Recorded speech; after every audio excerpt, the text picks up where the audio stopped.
Selamat datang kembali di Mimin Art Channel. Tentunya penasaran kan dengan alur cerita selanjutnya? Yuk kita langsung saja dengerin ceritanya. 138. Tita Rehan. Anissa menurut dia duduk di sofa dan hanya mampu memandang keluarga mertuanya yang sedang berdua itu. Namun dalam kedukaan karena papa mertua sakit, mama mertua tetap saja bersikap kasar padanya. Anissa tetap bersikap sabar dan berusaha kuat dengan perlakuan mertua yang tidak pernah menyukainya itu. Kalau pengen apa-apa bilang ya, jangan dipendam. Aku gak mau anakku kelaparan, ucap Rehan lirih. Ya mas, ujar Anissa. Aku mau keluar dulu. Kamu baik-baik di sini ya, jangan kemana-mana. Aku tidak akan lama-lama, pamit Rehan. Anissa mengangguk, dia tetap duduk di sofa saat Rehan keluar dari kamar itu. Melihat Rehan sudah keluar dari kamar, Rina melirik ke arah Cecil yang sedang menatap wajah papanya. Cecil, belikan mama minuman dingin, titah Rina. Di meja sebelah mama kan ada air minum, jawab Cecil. Ini sudah tidak dingin, mama pengen yang dingin, ujar Rina. Cecil melirik ke arah sang kakak, dia merasa cemas jika meninggalkan kakak iparnya di kamar itu hanya dengan mama. Dia tidak ingin mamanya menyakiti kakak ipar dan calon keponakannya. Cepat sana, kamu tenang saja, mama gak akan nyakitin dia kok, ucap Rina seakan tahu apa yang ada di pikiran anak bungsunya itu. Cecil bangkit dari duduknya. Kak, Cecil keluar beli minum dulu ya, kakak mau titip apa? Tanya Cecil. Kakak gak pengen apa-apa, kamu beli makanan saja buat mama, ini sudah siang. Mama pasti lapar, ujar Anissa. Ya sudah. Cecil keluar dulu ya, ucap Cecil. Cecil keluar dari kamar tersebut meninggalkan Anissa bersama sang mama. Setelah dirasa Cecil sudah jauh dari kamar, Rina berdiri dan menghampiri menantunya. Jangan karena kedua anak saya menyukaimu, kamu bisa seenaknya di sini. Dengar ya, sampai kapanpun saya tidak akan merestui hubungan kamu dengan anak saya. Tidak akan pernah, ucap Rina tegas. Mah, kenapa mama tidak bisa menerima aku?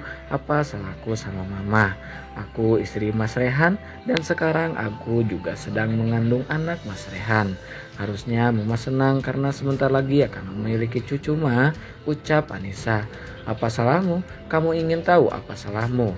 Kesalahan terbesarmu adalah masuk ke dalam kehidupan anak saya dan mengambil semua yang anak saya punya.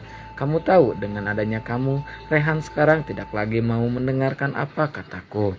Dia selalu melawan saya sejak bertemu denganmu, ucap Rina. Tapi mah, aku gak pernah melarang Mas Ray buat ketemu sama mama dan papa, ujar Anissa. Halah, omong kosong apaan kamu? Kamu yang sudah mencuci otak anak saya sampai dia tidak mau menikah dengan wanita pilihan saya. Bahkan dia tidak mau menikah dengan Michelle, sehingga suami saya yang menjadi korban dari keserakahan Michelle dan berujung menderita seperti ini. Seandainya saja Rehan mau menceraikanmu dan menikah dengan Michelle, pasti suami saya tidak akan selingkuh dengan dia dan semua harta saya tidak diambil oleh wanita itu. Semua ini gara-gara kamu yang sudah mencuci otak anak saya sehingga dia tergila-gila padamu, bentak Rina. Selingkuh, papa?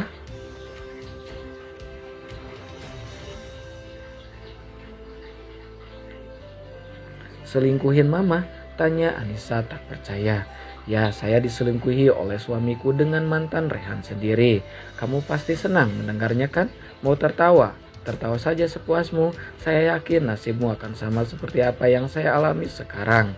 Rehan adalah anak dari Andre, dia pasti akan mempunyai sifat yang sama seperti papanya. Dan dia pasti juga akan berselingkuh di belakangmu seperti apa yang papanya lakukan, ucap Rina. Selingkuh? Enggak mungkin, Mas Rehan gak mungkin selingkuh di belakangku, ucap Anissa. Kalau kamu gak percaya, kita lihat saja nanti. Saya jamin Rehan akan melakukan hal yang sama seperti apa yang papanya lakukan. Ingat, buah tidak akan jatuh jauh dari pohonnya. Sifat Rehan selama ini sama persis dengan sifat yang dimiliki oleh papanya. Saya pastikan sifat yang lain seperti suka selingkuh juga akan menurun ke Rehan, ucap Rina. Rina terus saja memprovokasi Anissa agar dia tidak mempercayai Rehan lagi. Rina mengambil kesempatan itu agar tidak ada satu orang pun yang tahu jika dia mengatakan hal itu pada Anissa. Berguna juga Mas Andre sekarat seperti ini, jadi aku bisa memprovokasi si miskin ini untuk segera menjauhi anakku. Setelah itu aku akan menceraikan wanita yang sepadan. Aku akan mencarikan wanita yang sepadan dengan keluargaku, ucap Rina dalam hati. Mas Rehan orang yang setia, dia gak mungkin selingkuh. Dia gak mungkin mengkhianati aku, Ma, elak Anissa. Tidak ada yang tidak mungkin. Sebelum kamu merasa sakit hati karena ulah suamimu itu, lebih baik kamu tinggalin Rehan dan pergi sejauh mungkin dari kehidupan anak saya, ucap Rina. Enggak, Mas Rehan gak akan melakukan itu. Aku gak akan percaya sama Mama. Dia selalu memperlakukanku dengan sangat baik selama ini. Tidak mungkin dia mengkhianatiku, sanggah Anissa. Terserah kamu kalau tidak percaya, tapi saat waktunya tiba saya harap kamu sudah siap dengan segala rasa sakit yang ada, ujar Rina. Anissa ingin kembali menyanggah perkataan mama mertuanya. Saat pintu terbuka dari luar, Anissa mengurungkan niatnya dan kembali memegang ponselnya. Sedangkan Rina buru-buru kembali duduk di kursi yang ada di sebelah ranjang suaminya. Cecil masuk dengan 3 botol dan 2 makanan. Dia menyerahkan 1 botol minuman dingin pada sang mama berserta 1 makanan. Kakak makan ya, ini aku udah belikan kakak makanan. Dan ini minumannya, ucap Cecil sembari menyodorkan makanan dan minuman yang dia bawa di atas meja di depan Anissa. Kok cuma 1? Buat makan kamu mana? Tanya Anissa. Aku nanti saja, belum lapar, jawab Cecil. Makanan ini buat kamu saja kalau begitu. Kamu harus makan yang banyak biar gak sakit, ucap Anissa. Buat kakak saja, Cecil bisa makan nanti roti. Kok kak, ujar Cecil. No, kamu duluan yang harus makan. Kakak bisa makan nanti bareng kakakmu, ujar Anissa. Ya udah kalau begitu, ucap Cecil. Cecil mengambil kembali makanan itu dan disimpannya di meja dekat ranjang sang papa. Dia kembali duduk di kursi samping ranjang berhadapan dengan sang mama.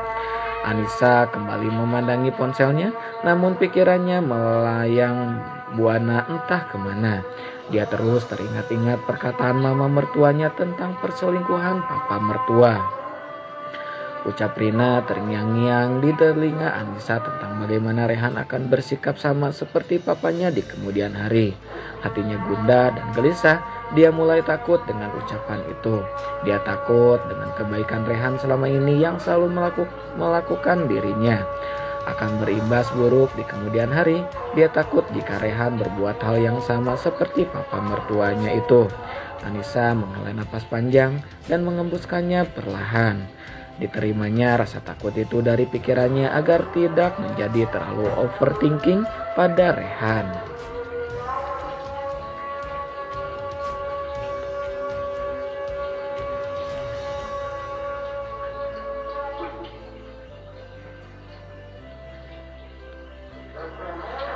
Dia berusaha untuk tetap tenang dan tidak terprovokasi oleh perkataan mama mertua.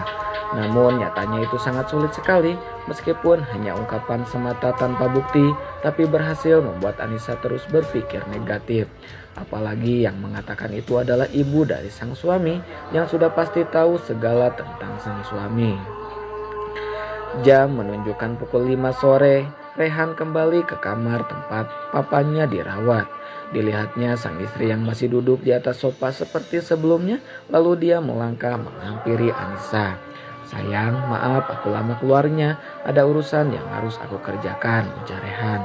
Ya gak apa-apa, jawab Anissa. Gimana keadaan papa? Tanya Rehan. Tidak ada perubahan, mungkin memang udah gak ada harapan buat sembuh. Bukan Anissa yang menjawab, tapi sang mama. Apa maksud mama? Tanya Rehan. Lihat saja, sudah seharian di sini tapi gak ada perubahan sama sekali, jawab Rina. Sabarlah sebentar, papa sudah lama tidak ditangani. Wajar jika prosesnya juga akan memakan waktu yang lama, ujar Rehan. Apa kalian sudah makan? Udah kak Nisa yang belum mau makan sejak siang, jawab Cecil. Rehan menoleh ke arah Anissa. Sayang, kamu belum makan. Kenapa? Tanya Rehan. Aku belum lapar, jawab Anissa singkat. Gak mungkin, ayo ikut aku, kita makan, kata Rehan. Rehan menarik tangan Anissa keluar dari kamar itu. Anissa mengepaskan tangan Rehan dengan kasar hingga terlepas dari lengannya. "Lepasin, aku bilang gak lapar," ucap Anissa. Rehan terdiam. Dia menatap Anissa dengan rasa curiga. Pasti ada sesuatu yang membuat mood Anissa rusak lagi. Tapi sesuatu apa itu? Apa selama dia pergi ada yang berbuat jahat? Atau mamanya melakukan hal buruk pada Anissa? Perubahan itu membuat Rehan bingung harus bagaimana. "Kamu kenapa sih?" tanya Rehan. "Aku gak apa-apa," jawab Anissa. "Gak apa-apa bagaimana? Lihatlah, kamu bahkan gak mau aku pegang," ujar Rehan. Anissa diam. Dia memilih duduk di sebuah kursi yang ada di lorong rumah sakit. Ditundukkannya kepala yang seakan hampir pecah karena selalu teringat ucapan sang mertua yang membuat dia enggan untuk berdekatan dengan Rehan. "Aku ini suamimu. Kalau ada sesuatu yang sedang kamu pikirkan, coba ceritakan padaku. Jangan seperti ini sayang. Aku jadi bingung harus bagaimana. Kamu gak pernah kayak gini sebelumnya," ujar Rehan. "Aku mau pulang," rintih Anissa. Rehan hanya bisa menghela napas kasar melihat Anissa yang tidak seperti biasanya. Dia yakin ada sesuatu yang membuat Anissa jadi seperti ini. "Ya sudah, kita pulang sekarang," ucap Rehan. "Ren, beri penjagaan yang ketat untuk rumah sakit ini, terutama kamar papa. Jangan ada siapapun yang boleh masuk selain kita. Dan satu lagi, tidak ada dokter lain yang boleh masuk selain dokter Robert, paham?" ucap Rehan pada sang asisten. "Siap tuan," ujar Randy. Rehan pergi dari hadapan Randy dan mengejar Anissa yang sudah lebih dulu pergi. Dia melebarkan langkahnya agar bisa lebih cepat mengejar sang istri. Di depan rumah sakit, Rehan membukakan pintu depan untuk Anissa, namun Anissa justru memilih membuka pintu mobil belakang. Rehan lalu menutup kembali pintu yang dia buka dan masuk ke dalam mobil. "Sayang, kenapa memilih di belakang?" tanya Rehan. "Gak apa-apa," jawab Anissa. Rehan mengalah. Dia tidak ingin bertengkar dengan Anissa dan memilih untuk diam. Mobil melaju dengan kecepatan rendah. Diliriknya sang istri yang duduk di kursi belakang lewat kaca yang ada di atasnya. Raut wajah yang memancarkan rasa takut dan sedih di diri Anissa membuat Rehan semakin bertanya-tanya ada apa dengan sang istri. Anissa yang sadar bahwa dirinya sedang diperhatikan oleh Rehan memilih memalingkan mukanya menghadap keluar jendela. Dia melibatkan satu tangannya di depan dada. Dia menatap ke arah luar dengan tatapan kosong sembari menggigit ujung kukunya yang sedikit panjang. Suasana di dalam mobil hening sepanjang perjalanan. Anissa sibuk bergulat dengan hati dan pikirannya sendiri, sedangkan Rehan sibuk mencari tahu ada apa dengan sang istri yang tidak seperti biasanya. Nah, segitu dulu ya bab 138-nya. Makasih banyak buat kakak-kakak yang selalu stay tune. Jangan lupa di like, di subscribe juga ya. Makasih kakak, bye-bye.